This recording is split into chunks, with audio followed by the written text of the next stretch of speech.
देखिए राजीव जी, उत्तर प्रदेश की चर्चा बहुत होती है और उत्तर प्रदेश बहुत महत्वपूर्ण है इस लोकसभा चुनाव में। और देखिए समय का चक्र कैसे घूमता है कि यही राम मंदिर का मसला था जब एसपी और बीएसपी एक साथ आ गए थे और बाबरी मस्जिद गिरने के बाद सरकार बन गई और एक बार फिर 25 साल बाद फिर ये राम मंदिर के मुद्दे पर चुनाव हो रहे हैं। और मोदी साहब ने पूरी ताकत अपने मीडिया के साथ और अपने सरकारी तंत्र के साथ अयोध्या के राम मंदिर पर लगा दिए। चुनाव उसी पे वो लड़ रहे हैं और इस बीच मायावती तय कर रही हैं कि इस लोकसभा चुनाव में वो प्रोविजन में नहीं बैठी हुई है। जी। पिछले 2 दिन से उनके जो ट्वीट आ रहे हैं उससे ये दिख रहा है कि मायावती एक गंभीर प्लेयर हैं उत्तर प्रदेश में और वो प्रोविजन में बैठकर तमाशा नहीं देख रही हैं। और जैसा सुनील जी कह रहे थे और हम लोगों ने दिन में भी चर्चा की थी इस बारे में कि जी। मायावती या बहुजन समाज पार्टी का उत्तर प्रदेश और उत्तर प्रदेश के बाहर व्यापक जनाधार है। तो दोनों पार्टियों को, बहुजन समाज पार्टी को भी और कांग्रेस और इंडिया गठबंधन के दूसरे दलों को भी फायदा होगा अगर मायावती भी साथ में आती हैं। पंजाब में, हरियाणा में, राजस्थान में, मध्य प्रदेश में कई जगह पे फायदा होगा। दूसरा एक चीज है कि देखिए उत्तर प्रदेश की जब बात हो रही है और प्रधानमंत्री की कंस्टिट्यूंसी भी है उत्तर प्रदेश में ही, उत्तर प्रदेश में मायावती के आने का क्या क्या इम्पैक्ट होगा। पहली बात तो देखिए कि 2019 के चुनाव में अखिलेश यादव यानी समाजवादी पार्टी और बीएसपी और आरएलडी ने मिलकर चुनाव लड़ा था। समाजवादी पार्टी को 5 सीटें आई, बीएसपी को 10 सीटें आई। यानी बीएसपी पुलवामा के बावजूद, पुलवामा बालाकोट के बावजूद, जिसपे कि कॉफिन्स आ रहे थे सैनिकों के उत्तर प्रदेश में भी, और राजनीति हो रही थी उनकी शव यात्राओं पे, जी। और उस चुनाव में भी मायावती 10 सीटें लेकर आती हैं। उनका जनाधार नहीं खिसका था। फिर क्या हुआ कि विधानसभा में वो जीरो हो गई। ये कौन सा वोट था जो चला गया और वो जीरो हो गई, और वो कौन सा वोट था जो साथ में था और वो 10 सीटें लेकर आई थी, ये मायावती जी को मालूम है। मायावती जी बहुत अच्छी सेफोलॉजिस्ट भी हैं। उनको जाति के आंकड़े और सीटों में कौन कितने नंबर पे रहा वो बिल्कुल वो टिप्स में होता है। वो उनका दिमाग एक्सेल सीट है वो, ये तो मैं देख चुका हूँ। तो दूसरा जो इम्पैक्ट होगा वो 17 रिजर्व सीटें हैं उत्तर प्रदेश में। और इस वक्त 2019 में और 2014 में 17 में से 15 सीटें बीजेपी के पास थी। ये जो रिजर्व सीटें हैं, यहां पे वो मायावती की प्रेजेंस इंडिया गठबंधन के साथ कम से कम बीजेपी को आधी सीटें खींचने में कामयाबी हासिल हो सकती है। और तीसरी महत्वपूर्ण बात यह है राजीव जी कि भारत जोड़ो यात्रा पार्ट 2 चल रही है। जी। उत्तर प्रदेश आने वाली है और उत्तर प्रदेश में वो बहुत बनारस से एंट्री करेगी, उसके बाद अमेठी, रायबरेली, लखनऊ, बरेली होते हुए यूपी के बाकी हिस्से को कवर करेगी। 20 जिलों का दौरा है उत्तर प्रदेश में, बहुत इंपॉर्टेंट है। मुझे लगता है कि अगर भारत जोड़ो यात्रा आने से पहले बीएसपी और समाजवादी पार्टी के साथ एक अरेंजमेंट हो जाए तो इसका जो भारत जोड़ो यात्रा का असर है वो दुगना होगा और तीनों पार्टियों को मिलेगा। और तीसरी और एक आखिरी बात कह के अपनी बात अभी खत्म करूंगा कि जी देखिए 2009 में कांग्रेस को 22 सीटें आई थी उत्तर प्रदेश से। तो कोई वजह है कि कांग्रेस को बहुत सारे समुदाय ने वोट देना बंद कर दिया। और अब जो राहुल गांधी की राजनीति है वो धीमे धीमे वो जो कांग्रेस से लोग समाज कुछ सामाजिक समूह हट गए थे वो वापस आ रहे हैं, जिसके संकेत मिल रहे हैं, जिसकी चर्चा सुनील शुक्ला जी कर रहे थे कि उसके संकेत मिल रहे हैं, चाहे वो कस्बा डी का हो, चाहे वो बंगाल का चुनाव हो, चाहे वो दिल्ली के एमसीडी के चुनाव हो। कई जगह वो संकेत मिल रहे हैं। तेलंगाना सबसे बड़ा संकेत तो तेलंगाना से आया कि जी वो तमाम सारे सामाजिक वर्ग कांग्रेस के पास वापस लौट रहे हैं। और ये अगर होगा तो 2009 वाला रिजल्ट भी कांग्रेस सोच सकती है। इसलिए सीटों का जो तालमेल है वो रियलिस्टिक होना चाहिए। अखिलेश यादव जी जी बयान दे रहे हैं जिसकी वजह से मायावती ने रिएक्ट किया। अखिलेश यादव रियलिस्टिक फिगर नहीं दे रहे हैं। 32 सीटें उन्होंने, 32 सीटों पे नंबर 1 नंबर 2 थे वो, तो उसके आसपास होना चाहिए ताकि बाकी दलों को भी आप उनकी हैसियत के हिसाब से सीटें दे सकें। तो उत्तर प्रदेश का जो समीकरण है, उत्तर प्रदेश का जो रूबिक्स क्यूब है, जो बिखरा बिखरा सा लग रहा था, अब वो रूबिक्स क्यूब के रंग मिलते हुए दिखाई दे रहे हैं। और उत्तर प्रदेश की पहेली अगर सॉल्व करती है, उत्तर प्रदेश का रूबिक्स क्यूब अगर सॉल्व होता है तो देश के चुनाव के रिजल्ट बिल्कुल कुछ और होंगे जो किसी ने सोचा भी नहीं होगा। जी बिल्कुल आप सही कह रहे हैं। और जैसे आप कह रहे हैं कि मायावती जी सेफोलॉजिस्ट भी हैं, वो उनके टिप्स पे होता है, उंगलियों पे होता है।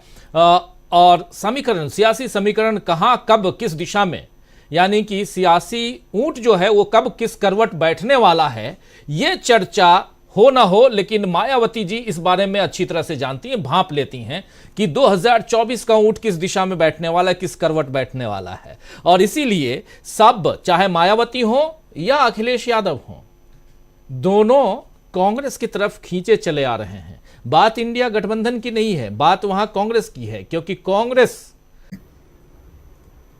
मामला यही फंसा हुआ है। पंजाब में बीजेपी है नहीं, महाराष्ट्र में शिवसेना और एनसीपी और कांग्रेस का पहले से गठबंधन है। जो जो एनडीए है वो फार्म हाउस में बनी पार्टियां हैं दोनों। वो पार्टियां चुनाव जीत के नहीं बनी हैं। अजीत पवार की एनसीपी और शिंदे की शिवसेना, ये दोनों पार्टियां चुनाव जीत के नहीं बनी हैं। तो जी इन्होंने अभी तक अपने अपने सीमित जीवन का पहला चुनाव भी नहीं लड़ा है। तो वो देखना होगा। और लोकसभा का चुनाव बहुत बड़ा चुनाव होता है। शिंदे साहब हो सकता है कि ठाणे या उसके आसपास के जिलों के नेता हों, लेकिन लोकसभा का चुनाव बहुत बड़ा चुनाव होता है। उद्धव ठाकरे के पास जो लेगेसी है वो बाला साहब ठाकरे की लेगेसी है और वो उनके साथ है।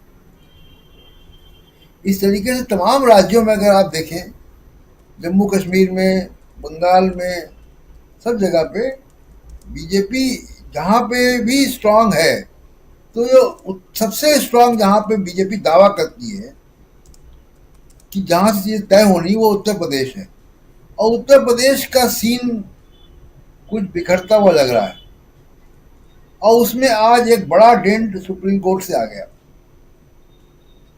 देखिए, ज़्यादातर विश्लेषक इस बात की चर्चा नहीं कर रहे हैं। मैं इसको कहना चाहता हूं कि ये व्यक्तिगत रूप से प्रधानमंत्री नरेंद्र मोदी बड़ा भारी उनकी इमेज के लिए कुठाराघात है जो सुप्रीम कोर्ट ने आज किया है। क्योंकि इस फैसले से वो वाकई बहुत बौने साबित हुए हैं। उनके मुख्यमंत्री रहते हुए बिल्किस बानो के साथ जो होना था वो हुआ, दुष्कर्म हुआ, गैंगरेप हुआ, उसकी बेटी को मारा गया और लोगों की हत्याएं हुई, और उन्हीं की, मोदी साहब के प्रधानमंत्री रहते हुए और उन्हीं के राज्य में उन्हीं की पपेट गवर्नमेंट ने उसको छुड़वाने का काम किया। उन्हीं की पार्टी के लोगों ने मालाएं चढ़ाई। क्या ये हिंदू हृदय सम्राट, जो कई सारे कॉलम लिखने वाले कह रहे हैं अंग्रेजी अखबारों में, हिंदू हृदय सम्राट क्या इतना संकुचित होता है? मोदी जी का कद बहुत बढ़ जाता अगर जब ये गुजरात सरकार ने फैसला दिया था उस पर वो कमेंट करते हैं और कहते हैं मुख्यमंत्री को फोन करके कि इसको वापस उनको अंदर करो, लेकिन वो रिस्क नहीं ले पाते मोदी साहब। मोदी साहब के साथ एक सबसे बड़ी समस्या क्या है कि वो रिस्क नहीं लेते। जैसे राहुल गांधी ने एक बड़ा रिस्क लिया कि वो सामाजिक न्याय की पूरी ग्रामर के साथ उस लड़ाई में कूद गए हैं जहां पे आरजेडी थी या दूसरी पार्टियां थी। ये रिस्क लेने की बात है। मोदी साहब ये रिस्क नहीं ले पा रहे हैं कि अगर वो इस वक्त मोदी साहब का जो वर्चस्व है, जो उनका इकबाल है, जो उनकी जिसको वो प्रभावित करते हैं जितने बड़े जनमानस को, वो अगर कहते तो उनकी बात लोग मानते। तो आज का जो फैसला सुप्रीम कोर्ट से बिल्किस बानो के ऊपर आया है, मुझे लगता है कि वो मोदी साहब के व्यक्तिगत जो उनका कद है उसको बहुत छोटा करता है। जी बिल्कुल। और जी जी प्लीज। इसमें मैं बस एक चीज और और अब जोड़ना मैं चाह रहा था कि जो आप न्याय यात्रा, जो राहुल गांधी न्याय की हत्या जहां भी होगी वहां हम मौजूद रहेंगे, उसको भी यहां ये सुप्रीम कोर्ट का जो ये फैसला है आज का, वो पुष्ट करता है। जी, और इसमें एक बात और ध्यान दीजिए राजीव जी, बिल्किस बानो के साथ जब पहले भी अन्याय हुआ था, जब वो लोग छोड़े गए थे, जब इनको मालाएं पहनाई गई थी, तब भी राहुल गांधी और कांग्रेस पार्टी ने बड़ा स्पष्ट स्टैंड लिया था। और जिस शिफ्ट की बात हम कर रहे हैं, ये तमाम सारे वो कारण हैं जो वोटर के शिफ्ट होने को प्रभावित करेंगे, और इसका असर हम उत्तर प्रदेश में देखेंगे। अब जी उत्तर प्रदेश में जो हो रहा है, मायावती के अचानक सक्रिय होने से, इसका इंतजार करना पड़ेगा हम लोगों को कि ये किस तरफ जो है ये जाता है। मुझे लगता है कि ये हम लोग भी राजीव जी चर्चा करते थे कि दिसंबर जनवरी के महीने तक मायावती कुछ फैसला करेंगी, और बहुत मायावती को दबाया गया, ईडी सीबीआई तमाम तरीके से।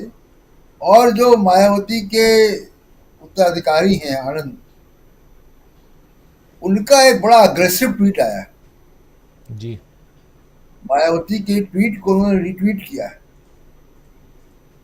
और वो अग्रेसिव ट्वीट क्या कह रहा है कि चढ़ गुंडों की छाती पर और बटन दबेगा हाथी पर। ये जो शब्दावली है, ये जो भाषा है, ये काशीराम के समय की भाषा है। जी कम से कम 1.5 दशक से मायावती की बीएसपी इस भाषा को बोलना बंद कर चुकी थी। देखिए ये ट्वीट है, आप ये कह रहे थे इस चढ़ गुंडों की छाती पर बटन दबेगा हाथी पर, यही ट्वीट आप कह रहे थे। मायावती जी ने जो ट्वीट किया है उसको रीट्वीट करते हुए कोटेड ट्वीट है ये, आकाश आनंद मायावती जी के भतीजे, और अब करता धरता मायावती के बाद यही हैं इस पार्टी के, और सेकंड पर्सन कह सकते हैं इस पार्टी के। और जो आप कह रहे हैं प्रशांत टंडन जी, बहुत इंपॉर्टेंट है कि चढ़ गुंडों की छाती पर बटन दबेगा हाथी पर, और वो अग्रेसिवनेस इसमें साफ दिखाई दे रहा है इस स्लोगन में। जी प्रशांत जी।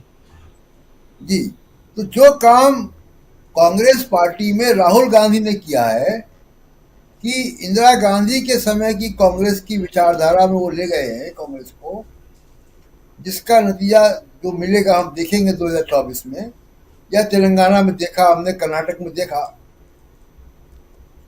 यही काम आकाश आनंद कर रहे हैं बीएसपी के साथ। मायावती थोड़ा माइल्ड हो गई थी, प्रैक्टिकल पॉलिटिशियन हो गई थी, एक्टिविस्ट पॉलिटिशियन नहीं रह गई थी। ये जो भाषा है ये काशीराम की भाषा है, और इस तेवर के साथ अगर बीएसपी आएगी ना मैदान में, तो आप देखिएगा कि ये जो वो नारा आया था ना, मिले मुलायम काशीराम, ये वही तेवर दिख रहा है मुझे। और वो बहुत अग्रेसिव हमला जो हिंदुत्व की राजनीति है उस पर करेंगे, और उनके पास क्योंकि पहले से बड़ी फॉलोइंग है, उसका बहुत बड़ा मूवमेंट जो है वो मिलेगा जब राहुल गांधी उत्तर प्रदेश में सामाजिक न्याय की बात को लेकर एंटर करेंगे। तो ये जी, दो और धाराएं जो मिले, सबसे ज्यादा दिन रहेंगे उत्तर प्रदेश में राहुल गांधी। 11 दिन लंबी यात्रा है, 11 दिनों की उत्तर प्रदेश में राहुल गांधी की। और दूसरी बात है, एक इंपॉर्टेंट बात इस चर्चा में आज हम लोग नहीं कर पाए थे, लेकिन वो रखना चाहता हूं कि अब चुनाव आयोग जो है वो बहुत ज्यादा सतर्क होता हुआ ईवीएम के मसले पे दिखाई दे रहा है।